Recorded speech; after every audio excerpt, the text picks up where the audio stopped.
What is up, my friends? You are very welcome along to tonight's late night news roundup. And usually when I'm talking about all the pie, I'm talking about my fat ass. But tonight we are talking about a link with Liverpool and Memphis Depay. Not only that, but another player on a potential short term. It is mind-boggling. It is insane. But I'll take you through what we know, where it comes from, and how realistic it might be. We'll also talk about the news that Antoine Semenyo is closing in on a move to Manchester City. Another player that Liverpool have been linked with, as well as some words from our manager around the situation with Alexander Isak and his potential recovery time frame.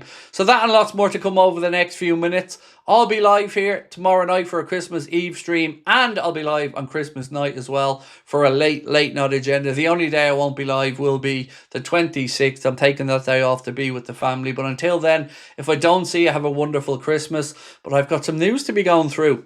Right, so Liverpool, as we mentioned before, Matt Thielen has reiterated, are continuing to monitor the situation with Bradley Barcola. Richard Hughes has been keeping in communication with Barcola's representatives, but we don't know if any deal will happen in January. In fact, right now, as I say here, I'm concerned as a Liverpool fan that we may not see any business in the January transfer window. The Mark Gay situation looks like it could be the summer, according to many people who've been writing about it.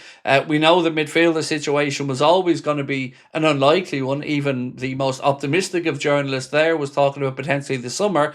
And now with the news on losing out on Semenyo, or at least not making the move for Semenyo, it kind of has me frustrated, concerned, and angry that we might not do any business in January. And look, I normally understand if a club doesn't want to do some business in January, but we are in dire need right now of a centre-back. Dire's probably even underestimating it. We really need a centre-back, and we need one early. So, on the Antoine Semenyo situation, Fabrizio Romano, David Ornstein, and many others have said Manchester City progressing to complete a deal for Antoine Semenyo in the next few days.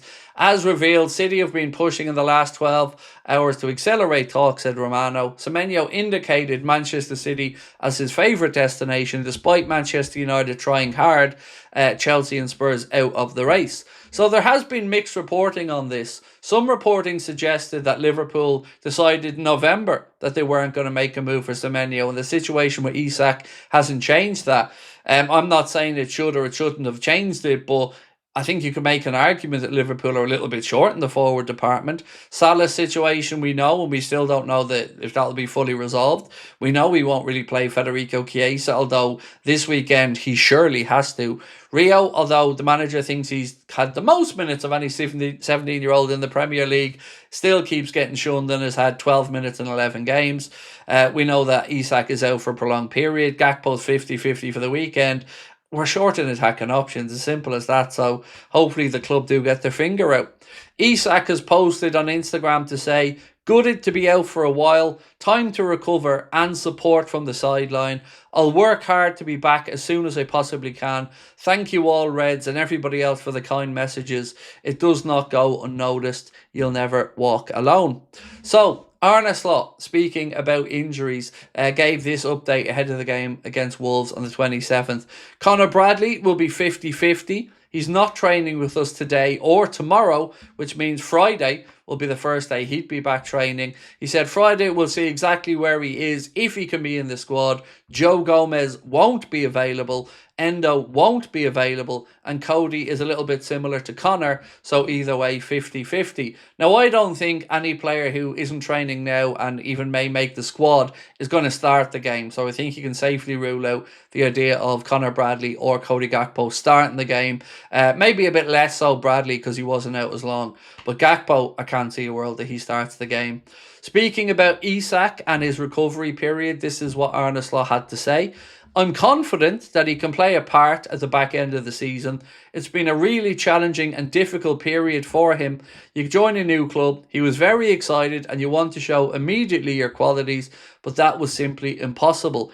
If you haven't trained for 2 or 3 months at a serious level in this league, you have to be on top of your game to impact a game of football. We knew it would take months. We knew it would take him time. That's why he's so unlucky. He's now injured. We all saw it with his goals against West Ham and Spurs. He got closer to the player he was at Newcastle. So look, it's disappointing, as I said. Wish it didn't happen.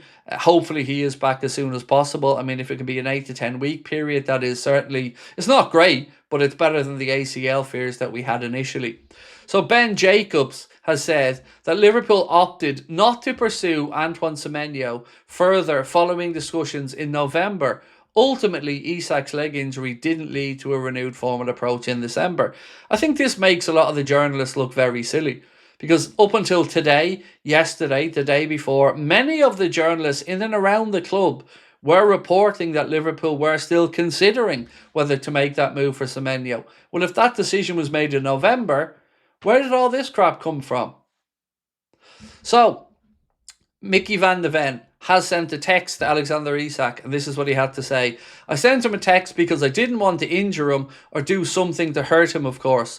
I just tried to block the shot, and I think it was unlucky how his foot landed between my legs. I wish him all the best with his recovery. That's what I said to him. He really appreciated the message when he texted me back. And look, I said this at the time and I'll say it again. I don't think in any way, shape or form that Mickey van de Ven went out or set out to injure Isak. I think he was just trying to block the shot, and I feel it was an unfortunate situation. I know others view it differently, and of course I respect your opinion on it, but as you know, I'm always here to give you mine as well. So, Indy Kayla said, exclusive. I could just stop right there, right? But I'm going to go on. LFC exploring short-term attacking options if they miss out on Semenyo, which of course we now know we did. Even though we said as earlier as yesterday or today that Liverpool were closing in on Semenyo, we were his preference, yada, yada, yada. But now, those short-term attacking options that we're apparently looking at are Memphis Depay, who to the best of my understanding is playing his trade over in Mexico, and Alexander Sorloth of Atletico Madrid. Sorloth considered on loan despite strong form at Atletico. Depay open to a short-term deal and has good relations with many Liverpool players. That would be a massive no from me for Memphis Depay on so many levels. Don't rate him really as a footballer. Think his best days are well and truly behind him. And I don't understand why a player in Sorloth who was in good form at Atletico would suddenly be let go out on loan to a competitor in the Champions League. Everything about that story from Indy Kayla screams absolute garbage to me. But it is my duty to report what the journalists and media are saying and writing. So now it is over to you guys to let me know your thoughts on that.